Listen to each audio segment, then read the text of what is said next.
അപ്പോൾ ഇന്ന് സൺഡേ ആയതുകൊണ്ട് എന്തെങ്കിലും സ്പെഷ്യൽ ഉണ്ടാക്കാമെന്ന് കരുതിയപ്പോഴാണ് ഞാൻ ഈ പാസ്ത കണ്ടത് കേട്ടോ. അപ്പോൾ ഒന്നും തോന്നിയില്ല, മക്രോണി പാസ്ത നമുക്ക് ഉണ്ടാക്കാൻ പോകാം. ആദ്യം വെള്ളം നമ്മൾ തിളപ്പിച്ചെടുത്തു കേട്ടോ. എന്നിട്ട് നമുക്ക് ആവശ്യമുള്ള സാധനങ്ങൾ വെളുത്തുള്ളി വേണം, ഇഞ്ചി വേണം, പച്ചമുളക് വേണം, തക്കാളി വേണം, സവാള അരിഞ്ഞത് വേണം.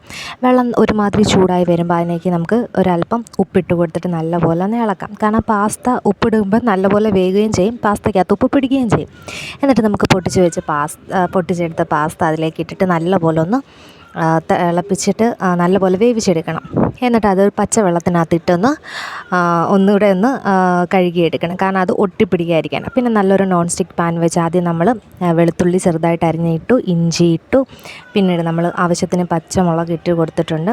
പിന്നെ നമ്മൾ നുറുക്കി വെച്ചിരിക്കുന്ന സവാള അരിഞ്ഞിട്ടു, പിന്നീട് നമ്മൾ തക്കാളി ഇട്ട് ഒരല്പം മുളക് പൊടിയും കൂടി ഇട്ട് നമ്മൾ നല്ലതുപോലെ ഒന്ന് ഇളക്കി കൊടുക്കണം. അത് കഴിഞ്ഞപ്പോൾ ഞാൻ പച്ചമുളക് കുറച്ചിട്ടുകൊണ്ട് ഗ്രീൻ ചില്ലി പേസ്റ്റ് എടുത്തിട്ടുണ്ട്, പിന്നെ റെഡ് ചില്ലി പേസ്റ്റും കൂടെ അതിൻ്റെ മേലെ ഒഴിച്ചു കൊടുക്കുന്നുണ്ട്. നല്ല ടേസ്റ്റുമാണ്, കുറച്ച് എരിവും കിട്ടും കേട്ടോ. അത് കഴിയുമ്പോൾ ടൊമാറ്റോ സോസും കൂടെ കുറച്ച് ഒഴിച്ചു കൊടുത്തിട്ട് നല്ലതുപോലെ ഒന്ന് ഇളക്കി ഒരു 5 മിനിറ്റ് നല്ലപോലെ ഒന്ന് ഇളക്കണം. ഇളക്കി കഴിഞ്ഞിട്ട് നമ്മൾ കുറച്ച് സോയാ സോസ് കൂടെ ഒഴിച്ച് കൊടുത്തിട്ടുണ്ട് കേട്ടോ. ഇത്ര ഉള്ള എളുപ്പമാണ്. എന്നിട്ട് നല്ലപോലെ ഇളക്കിയിട്ട് പാസ്ത അതിനകത്തോട്ടൊന്ന് ഇട്ട് കൊടുത്ത് ഇളക്കിയെടുത്താൽ നല്ല രുചികരമായ പാസ്ത റെഡി കേട്ടോ. അപ്പോൾ നല്ലതാണ്, എല്ലാവരും ഒന്ന് ഉണ്ടാക്കി നോക്കണം. Thank you.